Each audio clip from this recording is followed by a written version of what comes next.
The compassionate voice, the mind's blueprint to overcoming negative self-talk. Have you ever had a critic living inside your head, a voice that constantly reminds you of your faults and tells you that you're not good enough? In this episode of The Mind's Blueprint, we explore the profound psychological impact of negative self-talk and reveal the blueprint to finding your compassionate voice, allowing you to build a foundation of self-worth and inner peace. Liam was a gifted musician, a master guitarist who could captivate an audience with his intricate melodies and powerful solos. On stage, he appeared confident and fully in his element, a picture of creative success. But his greatest battle wasn't with a difficult song or a demanding crowd. It was with a relentless, cruel inner critic that followed him everywhere. After every performance, no matter how flawless, this voice would immediately start a furious, real-time commentary of all his perceived flaws, a missed note in the bridge, a moment he didn't quite connect with the crowd, a clumsy chord change. He was constantly plagued by thoughts like, "You're a fraud," or "You're not as good as you think you are."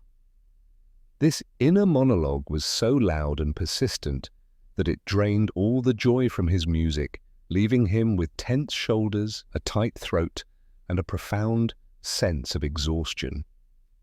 It made him withdraw from friends and family, convinced that their praise was either an illusion or a lie.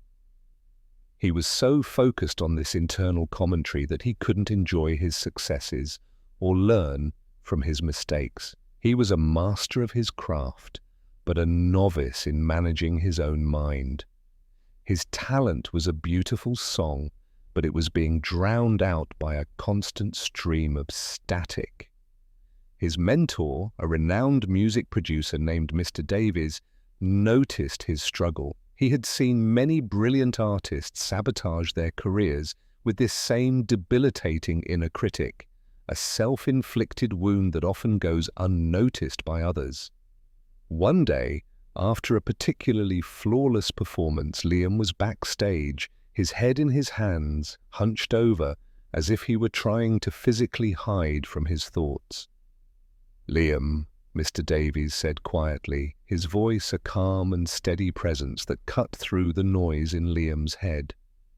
"Your greatest enemy isn't the audience, it's the conversation you're having with yourself.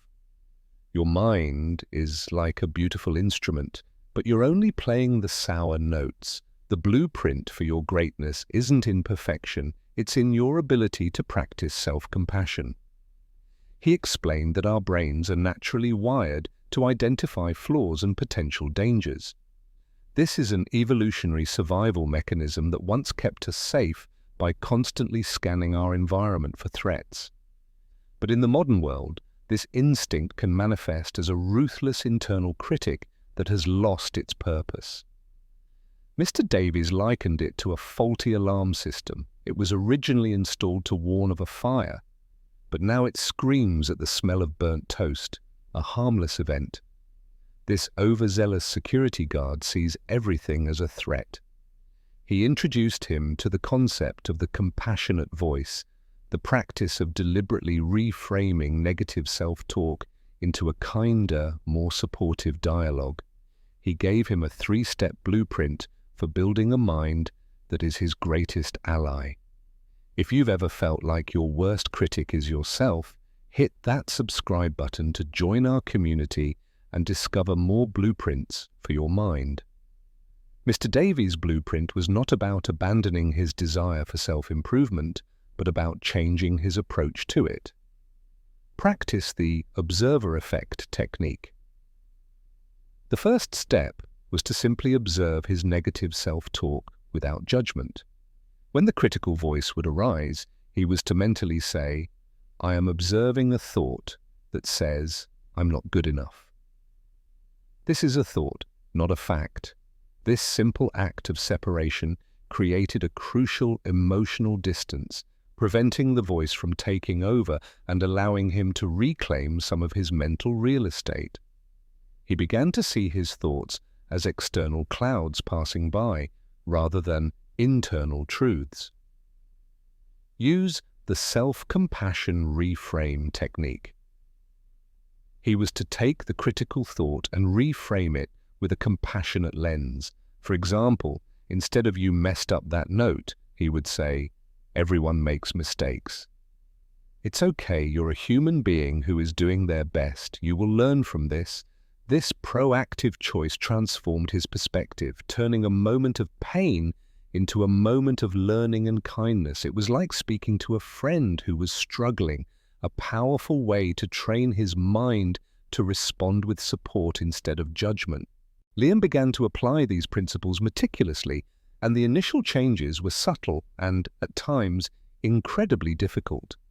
He still heard the critical voice after a show, but now he was also aware of it. The observer effect was a small but crucial first step. He was no longer a victim of his thoughts. He was a silent witness to them. When the critic screamed, "You are a fraud," that song was a disaster.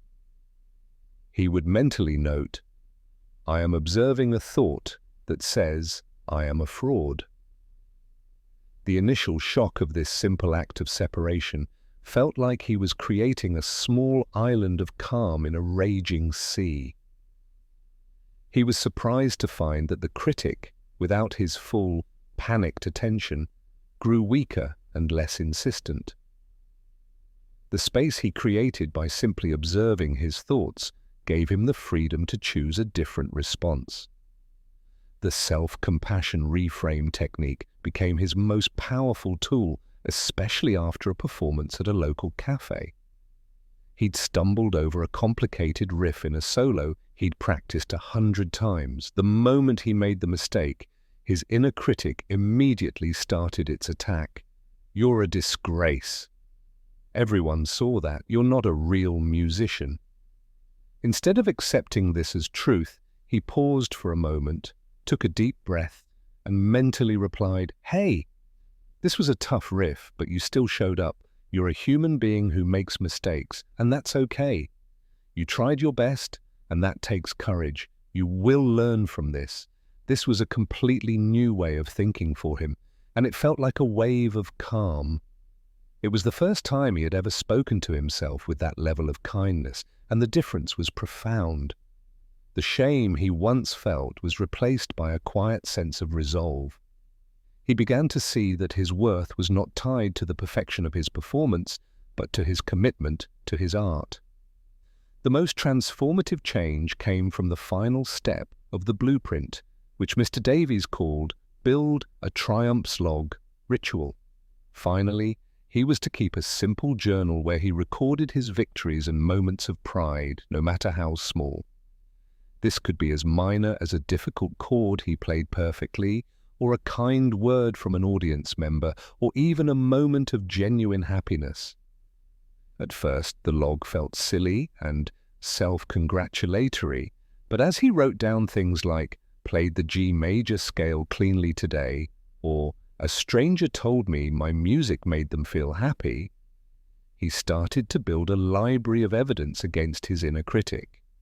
The critic would still say, "That concert was a failure," but now Liam could look at his log and see entries like, "The sound guy told me my tone was perfect," and "A friend told me my energy on stage was contagious."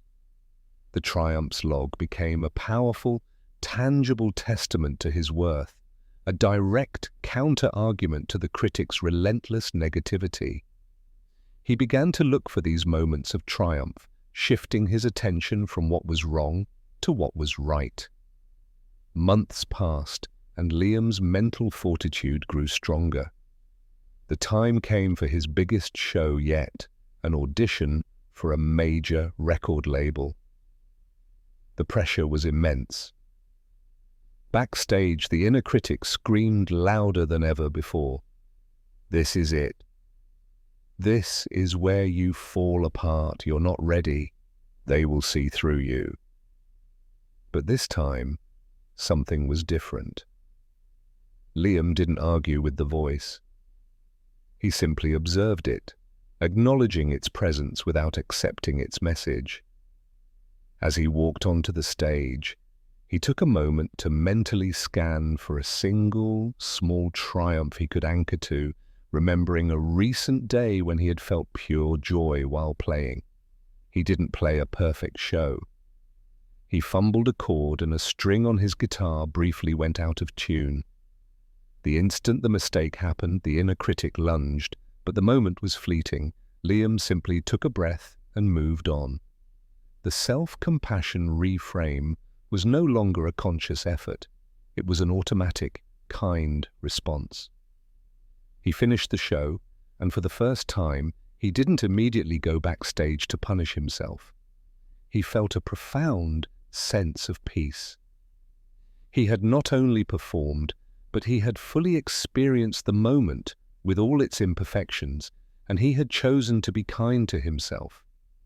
He learned that true success isn't about silencing the inner critic, but about learning to listen to the compassionate voice that was always there, waiting to be heard. He found a new freedom in his music, playing with a passion and joy that had been missing for years. He was not only a better musician, but a happier human being. He had built a fortress of self-worth from the very pieces the critic had tried to break, and from within its walls, he was finally at peace. You are not a sum of your flaws.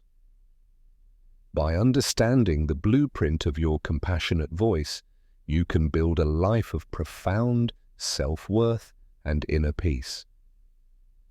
Join us next time to uncover more of the mind's blueprint, and don't forget to subscribe to our channel for more insights into the human mind.